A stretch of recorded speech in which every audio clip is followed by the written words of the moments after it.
I kept getting collection calls for someone else, wouldn't stop until I left messages for their CEO and CFO at home. I lived in a corporate relocation apartment for 3 months while relocating for a job. I started getting collection calls for the previous occupant almost immediately. They called multiple times a day. It would wake up my kids during naps, after bedtime, weekends, you name it. I started by politely letting them know I wasn't the person they were looking for, nicely, rudely, begging, you name it.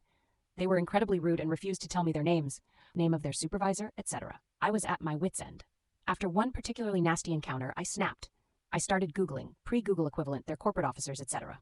I found that the CEO and CFO had very unusual names and quickly discovered they had publicly listed phone numbers.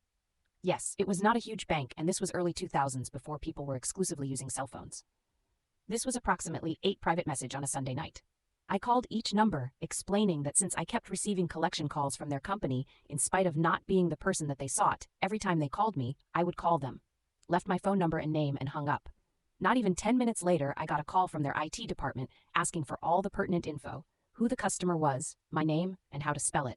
I never got a call from them again. I hope someone got fired.